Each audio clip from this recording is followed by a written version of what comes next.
Hello there everyone and welcome back to the GSL-English Podcast, a podcast designed to help you to improve all areas of your English in a relaxed and natural way.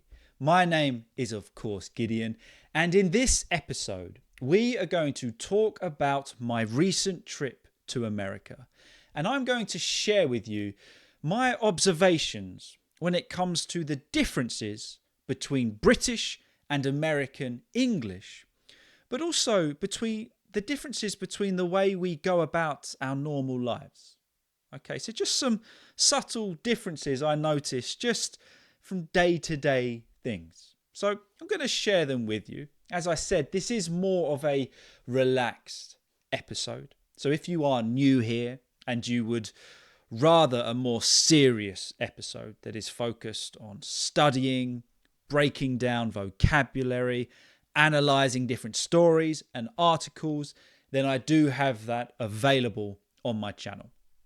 In fact, I think actually the last 2 episodes have been very study focused. So if you are looking for more of that kind of thing, then feel free to go check it out. But if you do just want to sit back, relax or go about your daily life listening to the English language in as an authentic way as is possible, then stay with me, because this is a bit of an interesting episode. I was surprised by the differences that I noticed between British and American English, and also some similarities. So that's going to be the main focus of this episode. So as always, I do encourage a cup of tea or a beverage of your choice. And also, I'm going back into a biscuit phase. Now, I love biscuits. I have no self-control when it comes to biscuits. And I am a dunker of the biscuit in tea. By that, I mean dipping it in tea and then eating it. Some people are very anti-dunking. I know quite a few, but I am not. It does depend on the consistency of the biscuit. That's one thing I would say. If it's like a really soft shortbread or something like that, I'm not dunking it. I'm not risking that falling into my cup of tea because I can't take that. But if we've got a nice solid biscuit like a digestive with chocolate on top, that biscuit is getting dunked, and I don't care who has a problem with it. It's perfect. The chocolate melts a little bit and it's just great. So if you are a biscuit fan, I would love you to let me know. Are you a dunker or not? Are you anti-dunking or pro-dunking? And also, what is your favourite biscuit? Mine, I can't remember the specific name. I'm as prepared as always. But Fox, there's a brand called Fox or Foxes. And they do this biscuit, which is like really nice biscuit. So you've got 2 layers and then chocolate sandwiched in the middle. And it's just perfect for dunking and eating generally. But give it a good dunk and it's amazing. So yeah, if you are a biscuit lover or not, let me know in the comments. So how did we end up talking about biscuits?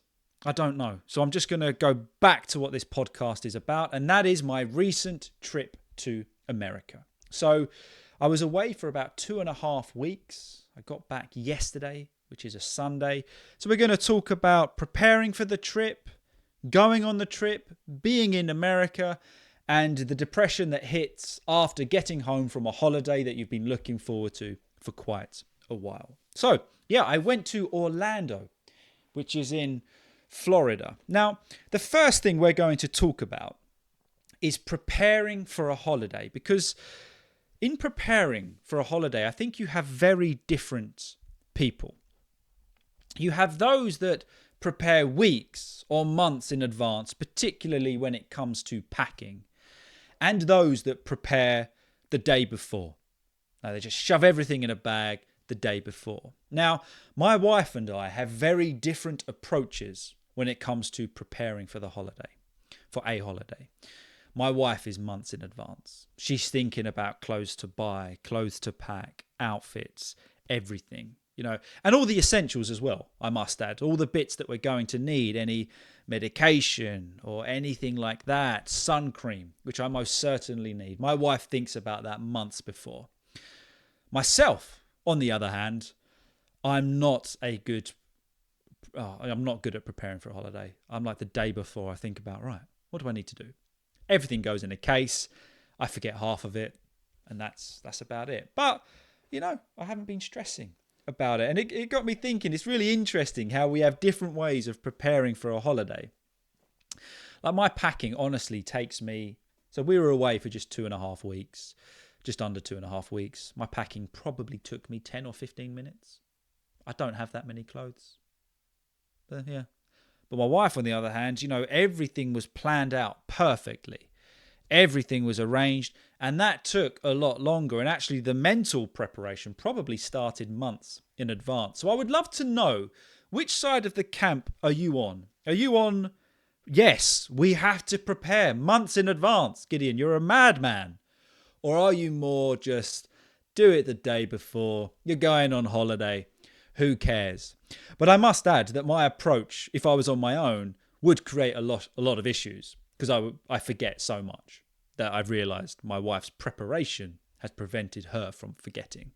So it swings and roundabouts. But I am most certainly a last-minute preparer. Let me know, which one are you? So another observation I had is once you get to the airport, this is after going through security. Security is that stage, where you have to, it's really frustrating. It's after you've checked in. So you've checked in for your flights, which means you've arrived at the airport, or you've done it on your phone. You said, yes, I'm here, I'm going to travel. You send your bags off in just the hope that they're going to get to your location. Then after that, you have to go through security. And that's the bit where they make you feel like you've done something wrong. Do you know what I mean? You get through, and I don't know, maybe it's just me, but they make me feel like I'm doing something I shouldn't be doing. I don't know, because I know I've packed my hand luggage. I know it's got my laptop in it, a few other bits, and that's it. But I'm unpacking it like I've got something in there I shouldn't have. And you go through the metal detector like, what's going to happen? And then this time my bag got checked and I'm panicking, thinking, what's in there? I know exactly what's in there. But last minute, because of that, and generally their very stern attitude towards you, it makes you feel like you're doing something wrong. I don't know if you have that. And in England, we have to take our shoes off, our belts off, phones out, wallets out, everything in different containers. And it's just, it's very frustrating. It's stressful. And they're rushing you through, and then you go through the scanner, which beeps, and they have to scan your whole body. And then they check your bag because there's a bottle opener that you've left in there. And then you have to get all your stuff back on, get your shoes on. And by the time you've done it, you're overheated and you're sweaty. It's the worst part. I hate it. But once you get through that, you get to duty free, which is, I'm talking about English airports. I don't know whether it's different worldwide, but you get to duty free, which is the shopping, which is just a tad cheaper. And you smell all the perfumes, see the hubbub. I don't know about you, but I just think, I'm on holiday. And then general rules go out the window. I think I had, we went to one of the restaurants there, had a pint of Guinness in the morning because it's an airport. I think I had a burger because it's an airport. Time goes out the window. Rules of society go out the window. Who cares?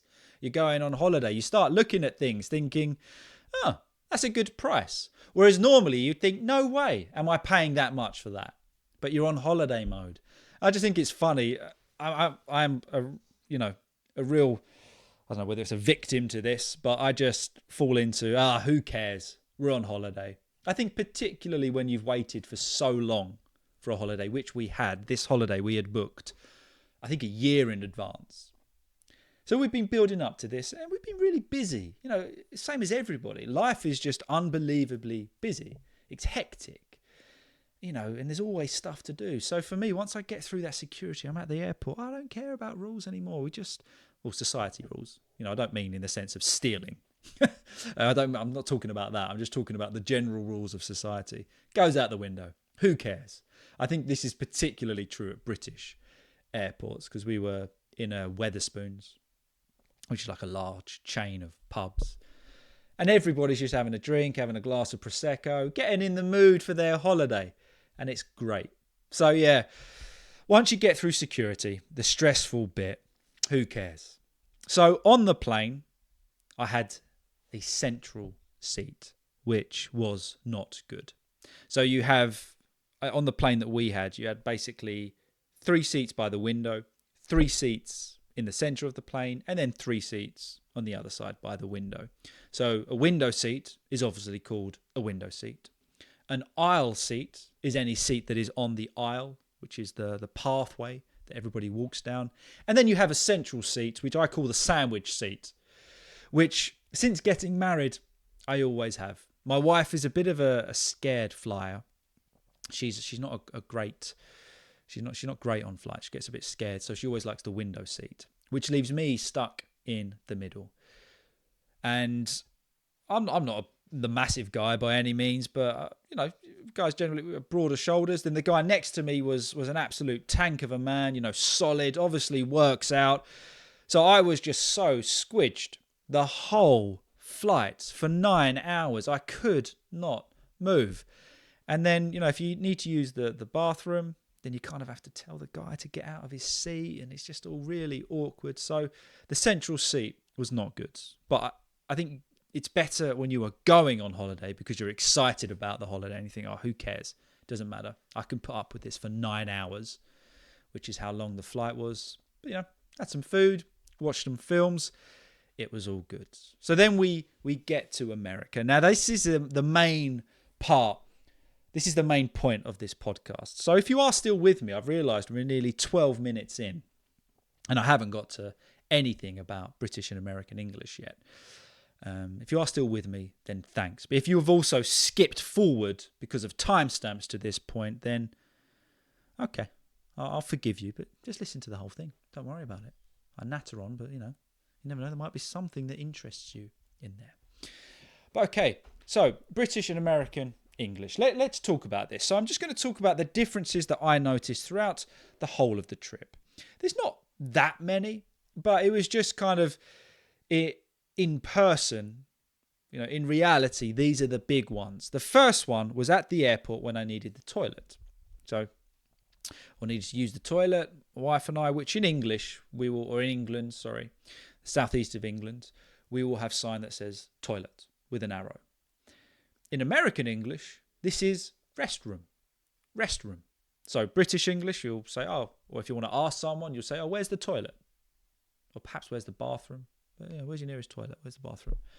But in American English, this is always restroom. Always. So the signs, if you're looking for a toilet or a bathroom in America, it is restroom. That was the first thing that I noticed. And I also noticed that if you ask generally, where's the toilet? You'll be not be corrected, but the restroom is over there. So it's kind of, I think it's probably a more polite way of addressing it. More decent than just saying, where's your toilet? Where's your loo? Where's the restroom? And that leads us on to the next difference that I noticed, this was my own fault. I knew this one. So I ordered a burger and chips. Now you might know where I'm going with this. I ordered a burger and chips once we arrived at our hotel. Of course, in British English, chips is a chip. But in American English, it is fries. Now, just really, this is completely my own fault because I knew this difference. I was expecting a burger and what would be British chips or American fries. I ordered a burger and chips. What did I get? A burger and a packet of crisps on the side, which was quite disappointing because I really fancied some chips. British chips. I really fancied it. And then when it came, the burger was great, but then when it came with crisps on the side, I'm not going to lie, I was a tad disappointed. When you're really hungry and you have something in mind and it just doesn't happen. Yeah, I was a little bit annoyed, and that made me hangry, which is hungry and angry at the same time. It made me hangry. So that was a big difference, and I kept having to remind myself throughout the duration of the trip that chips are not chips. They are crisps. Okay? So if you want chips, it's always fries. And my next difference I noticed again, based around food, sandwich always means a burger unless it's actually a burger.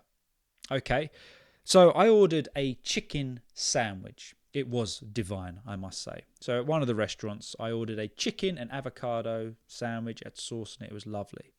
Now, of course, when in Britain, when you order a sandwich, or British English, when you order a sandwich, you get your filling between two slices of bread. Maybe they're toasted a little bit, or, not this filling between two slices of bread. But this chicken sandwich came in a burger bun. So the bun, the bread that you would get a burger in, is what this came in. And I checked, and that is generally what a chicken sandwich will always be. It won't be between two slices of bread from a loaf. It will always be in a bun. Whereas for us, that would be a chicken burger. So the burger is kind of dependent on the fact that it has a bun. It's not two slices of bread from a loaf of bread. But in American English, it's always a burger is literally a burger. A beef patty with cheese on it, perhaps, which would be a cheeseburger, and that's it. So that was another thing that I noticed, that a sandwich means a burger unless it's actually a burger with a beef patty in the middle. I hope that made sense. If it didn't, let me know. And if you knew that already, then props to you. Very well done. But there was a similarity that I noticed between British and American English. And that was that so many people, after you'd bought something or had a conversation with someone, they would say, have a good one. Have a good one. We say that in British English as well, a lot. I use it all the time. Have a good one. And I noticed many that speak American English also use this term, have a good one. So it kind of translated to both. And it did surprise me at first because I don't know why, but I just wasn't really expecting it. But have a good one. So that works, both British and American English. Have a good one. Which basically means, have a good day or just have a good rest of your whatever you're doing. Have a good one. Okay. And another difference I noticed was that the food, I've realised that most of these are based around food. The food portions are generally a lot bigger. It took me by surprise the first few times, but the food portions are humongous. Much bigger than here in England, which I'm not complaining because I'm a big eater. I like to get my money's worth. So the food portions were a lot bigger, and generally the food was really good. We were in Orlando in Florida. We had steak, lobster. I'm not a big salad eater, but the salads were just brilliant. The quality of the food was absolutely fantastic.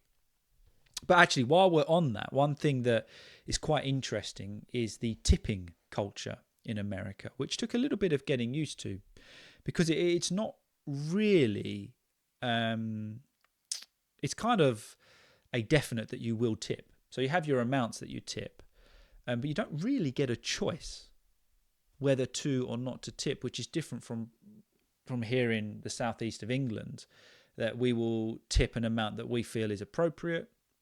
Particularly if the service has been good, then we will give more. But in America, particularly where we are, even at Starbucks, there was the option on the card machine to tip between 18 and 22%. I think a few times, even where we bought a beer, just one beer, there was the option to tip. So that was something that was quite interesting. Not saying there's anything wrong with it.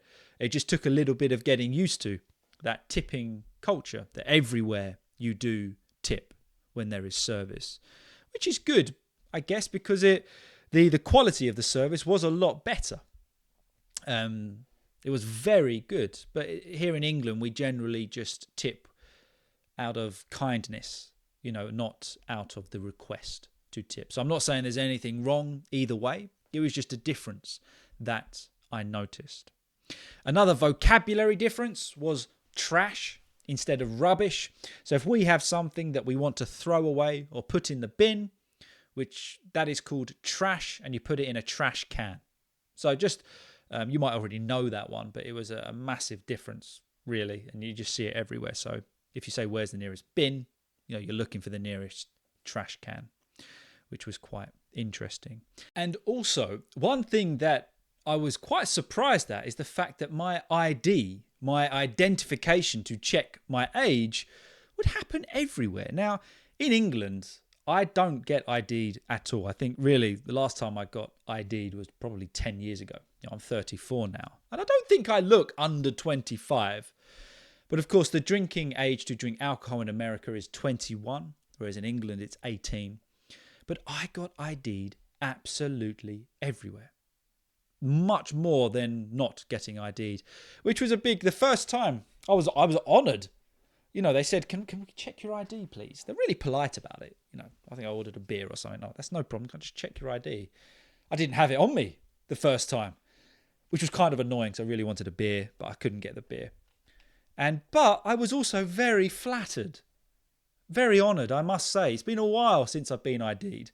So it was, I was very... I haven't got a problem with that for the first time. But it did get a little bit annoying. Sorry, just sorting out my chair if you're watching that on YouTube. I'm slowly sinking in my chair for some reason. I don't know why. Maybe it's broken. But yeah, after a while, it got a little bit annoying, I must say. Because I'm like, come on, I don't look... Let's be honest, I don't look under 25. If I do, great. Let me know your thoughts. But I know that I don't. Getting those wrinkles at the side of the eyes. I know that I don't. But yeah, that took a little bit of getting used to. It's funny, actually, just at this point. It's been a while since I recorded podcast because, I've been away. So the last few episodes I recorded before I went away. I wanted to get ahead so I didn't have to work on holiday. So it's been about 3 weeks since I recorded. And it's funny getting back into it. It takes a little bit of getting used to. I don't know whether you can notice or whether you can tell, but, everything... I have to just think a lot more. And I've noticed that my camera position is not perfect. So please bear with me. If you are noticing that this episode's not quite up to the normal standard, I'm just getting back into it after holiday. So let me know. So, not let me know. So forgive me. There you go. What am I doing? Maybe I shouldn't have recorded this today. But hey, we're here now and we're getting through it.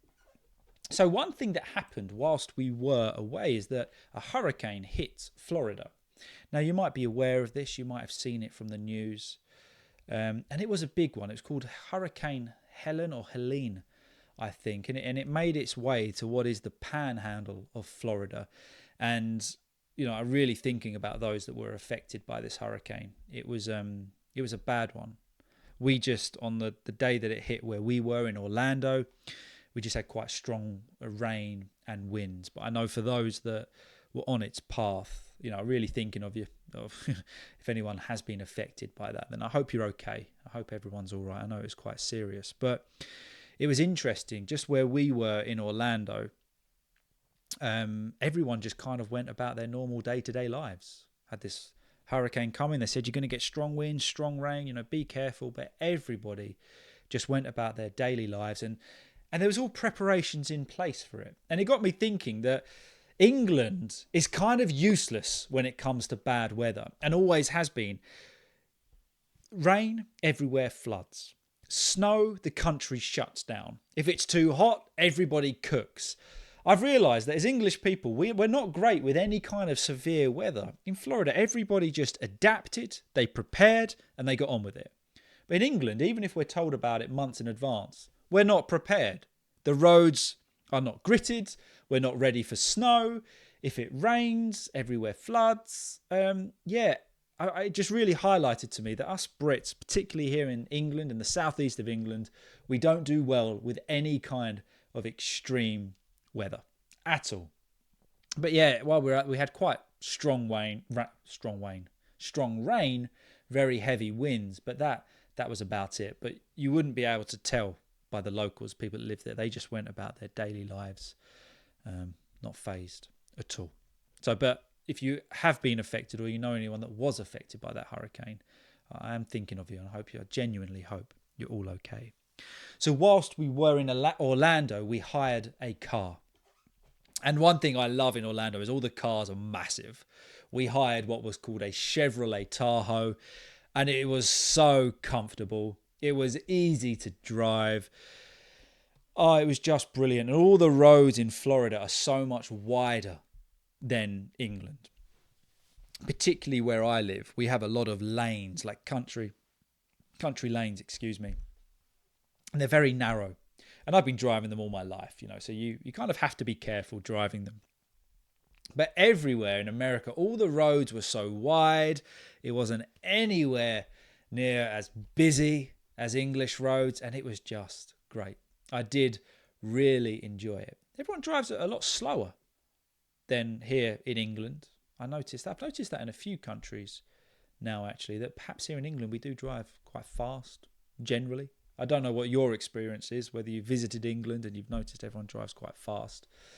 But yeah, there was so much room. And of course, it takes a little bit of getting used to, because here on England, we drive on the right-hand side of the car on the left-hand side of the road. Did I say that correctly? Yes, we drive on the right-hand side of the car on the left-hand side of the road. But in America, you drive on the left-hand side of the car on the right-hand side of the road, which took a little bit of getting used to. And every time I'd get in the car, I'd have to think to myself, what side of the road do I drive on? What side of the road do I drive on? And my wife would go, right. And it's especially bad when you pull out of a junction and you're thinking, what side do I drive on? But you eventually get used to it. So that took a little bit of getting used to, but it was really good. Absolutely loved it. Happy to be back in London now. Unfortunately, come back to some pretty miserable weather. It's rainy, it's horrible, but what do you expect? But one thing that I really did notice is how much I needed a break. And if you follow myself on Instagram or the community posts on YouTube, I posted a few different things, but you'll notice I did put out on both of them how much breaks are essential, I think, for all of us. And okay, I was fortunate enough to travel to America. That's a real privilege to be able to do that. I know that, and to be able to take that much time off work. But even short breaks are so necessary. Even if it's a day off at home, where you just switch off from work and everything that normality presents to you, I do believe it is really essential, because now coming back, all right, I would much rather be on holiday, but it's not a reality, is it? Being on holiday is kind of a fake 3 weeks. Yeah, I'd like to live that life, but that's not normality. You have to come back to work, back to real life. But coming back to real life after that break, I do feel mentally refreshed, and I feel like I've got a new approach to work, come up with some fresh ideas while I was away. So don't ever be afraid to have a break, particularly when it comes to the English language. If you are feeling a little bit stale with it at the moment, or you're finding it just a little bit difficult, a little bit too much, my recommendation would be to have a little break. I'm not talking for ages, or just have a break from studying it and just listen to English. Just watch something in English. Just relax. And then you might find that you come back with a new lease of life with English. But there is absolutely nothing wrong with taking breaks. And if anything, if you can do it, just do it. Even if it's just from your normal life, take an afternoon, or if you can take a couple of days just to have a little break away from normality. It's good. And now, it makes you ready to attack the day, to attack life a little bit more. But there you go. That was my experience in America. Had a fantastic time. Got a lot more episodes coming out now. I've prepared quite a few today, and I'm preparing more after this recording. We're going to get back to 2 episodes a week, so Wednesday and Sundays. We're going to read articles, study stories, look at some different things. So make sure you check them out. Always give them a like and say hi in the comments. And if you have any suggestions of anything you would like me to go through in the podcast or on YouTube, please do let me know in the comments, or send me an email to GSL-English1@gmail.com. Thank you so much for spending this time with me, and I will see you all very soon. Have a good one, guys.